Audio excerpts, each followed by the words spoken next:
নমস্কাৰ বন্ধুসকল প্ৰথমতে মই আপোনালোকক সকলোকে শাৰদীয় দুৰ্গোৎসৱৰ শুভেচ্ছা জনালো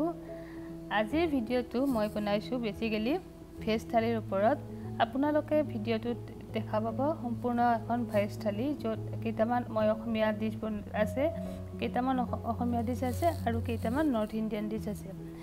ভিডিঅটো আপোনালোকে সম্পূৰ্ণকৈ চাব যদি ভিডিঅটো চাই আপোনালোকৰ ভাল লাগে তেতিয়াহলে লাইক শেয়াৰ কৰাৰ লগতে মোৰ চেনেলটো সাবস্ক্ৰাইব কৰিব আৰু কাষত থকা বেল আইকনটো প্ৰেছ কৰি দিব যাতে মোৰ ভিডিঅ নটিফিকেশন আপোনালোকে অতি সোনকালে পায় লগতে ফ্ৰেণ্ডছ ফেমিলিৰ লগতো শেয়াৰ কৰিবলৈ নাপাহৰিব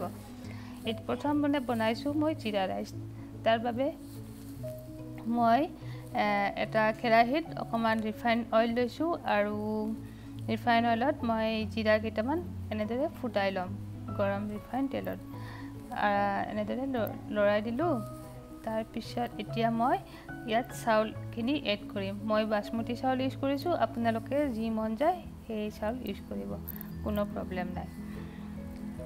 তাৰ পিছত মই চাউলখিনি অকমান লৰাই ললো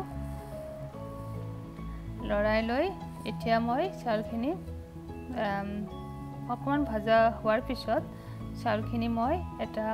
ৰাইচ কুকাৰত ট্ৰান্সফাৰ কৰি ললো আৰু ইয়াত মই 1.5 কাপ চাউল ইউজ কৰিছো আৰু তাৰ বাবে মই 1 কাপ পানী ইউজ কৰিম আৰু পানীখিনি দিয়া হৈ গল এতিয়া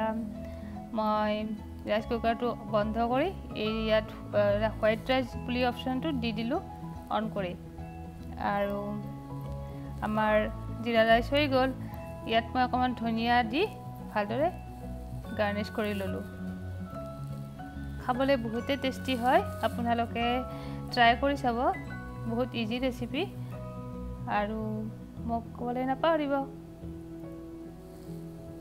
জিৰা ৰাইচ ডান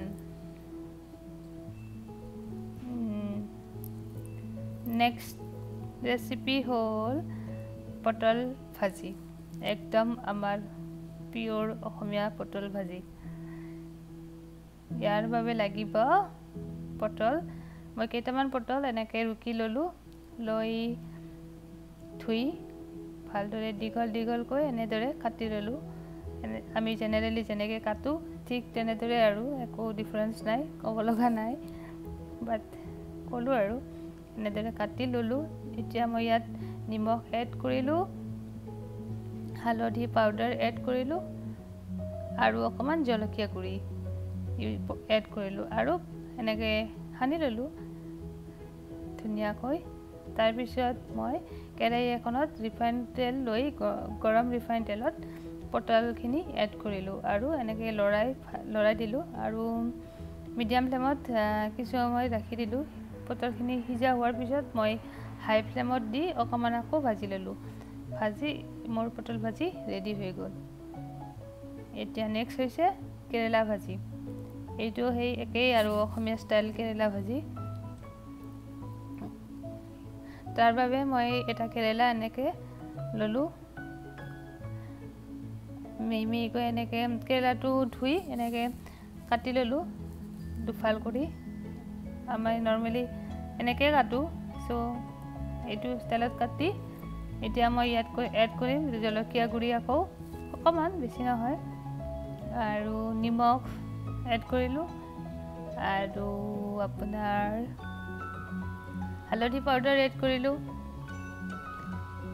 দৰকাৰ অনুসৰি আৰু মিহলি কৰি দিলো এনেদৰে সেম প্ৰসেস পটল ভাজি নিচিনাকৈ আৰু সেই একেখন কেৰাহীতে মই অকমান তেল দি ৰিফাইন তেল ইউজ কৰিছো কেৰেলাখিনি দি ভাজিলো সেম প্ৰসেসত মিডিয়াম ফ্লেমত ৰাখি দিলো ঢাকনি লগাই কিছু সময় তাৰ পিছত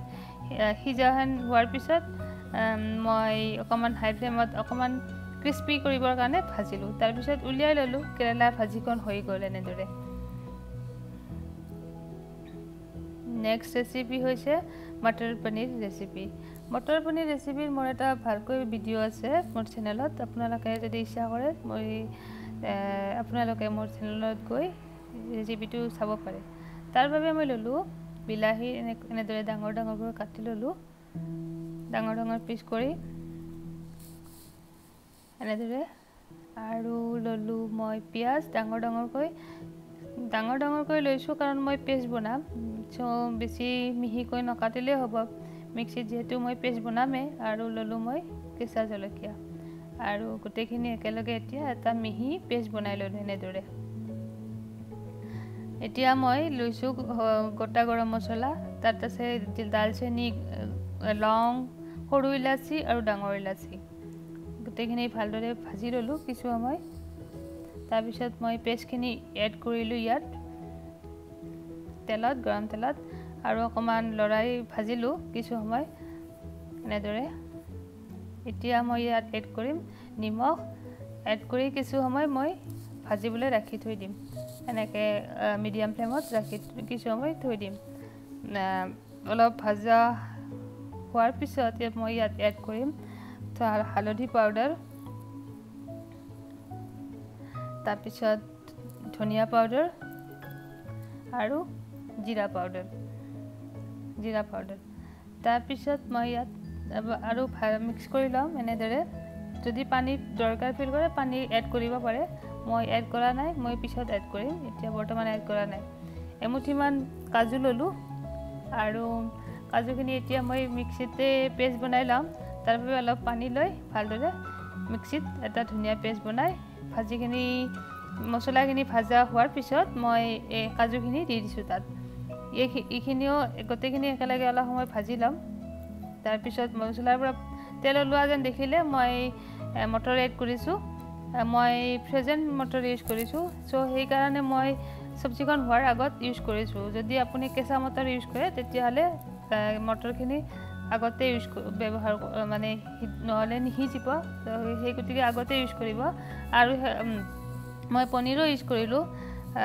ভিডিঅ'টো দেখুওৱা নহ'ল তাৰ পিছত চব্জিখন হোৱাৰ আগত মই অকণমান গৰম মছলা পাউডাৰ দিলোঁ আৰু ওপৰত ধনিয়া এনেদৰে ছটিয়াই দিলোঁ মোৰ পনীৰ চব্জি ৰেডি হৈ গ'ল নেক্সট ৰেচিপি হৈছে আমাৰ অসমীয়া চালাড ৰেচিপি যাৰ বাবে লৈছোঁ মই বিলাহী এফাল বিলাহী লৈছোঁ এনেদৰে আৰু বিলাহী ফাল মই এনেদৰে মিহি মিহিকৈ ধুনীয়াকৈ এনেকৈ কুটি ল'ম আমিতো মানে এনেদৰে খায়ে ভাল পাওঁ ন অসমীয়া চালাড এনেকৈ ইউজ কৰা হয় মিহি মিহিকৈ চবখিনি কুটি এটা বাটিত লৈ ল'লোঁ এনেদৰে তাৰপিছত মই জলকীয়াও এনেদৰে মিহি মিহিকৈ কুটি লওঁ আৰু একেলগে মিক্স কৰি দিম বাটিটোত থৈ দিম তাৰপিছত তিয়ঁহ লৈছোঁ এফাল আৰু তাকো এনেকৈ মানে মিহি মিহিকৈ কুটি ল'ম ধুনীয়াকৈ আৰু তাত মিক্স কৰি দিম বাটিটোত থৈ দিম একেলগে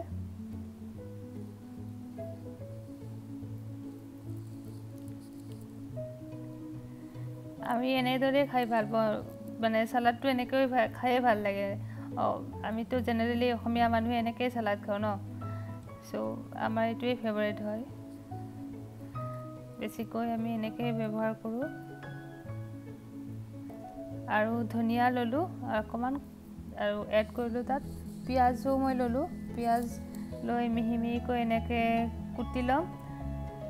আৰু চালাডখিনিত এড কৰিম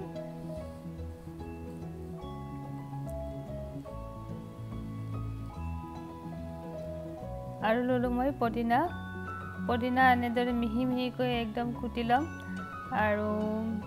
চালাডখিনিত এড কৰিম পদিনা চালাডত এনেকৈ এড কৰি ল'লে চালাডৰ ধুনীয়া এটা মানে গোন্ধ ওলায় এনেও পদিনা স্মেলটো ভালেই লাগে বাৰু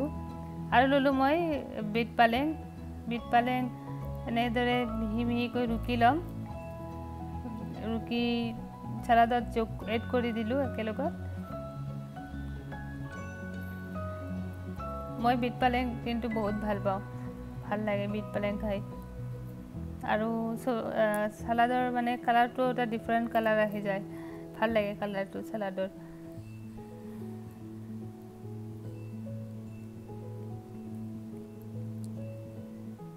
হৈ গ'ল চালাড ৰেডি এতিয়া মই ইয়াত নিমখ যোগ কৰিলোঁ মানে যিমান দৰকাৰ আৰু সিমানে আৰু সৰিয়হৰ তেল দৰকাৰ অনুসৰি আৰু মিহলি কৰি দিলোঁ এনেদৰে সানি ল'লোঁ বস্তুখিনি মিক্স কৰি ল'লোঁ গোটেইখিনি আৰু সালাড ৰেডি হৈ গ'ল সো আজিৰ ভেজ থালিখন মই এনেদৰে প্ৰিপেয়াৰ কৰিলোঁ কেনেকুৱা লাগে ভিডিঅ'টো চাই কমেণ্টছত আপোনালোকে মোক কমেণ্টছ কৰিবলৈ যেন নাপাহৰে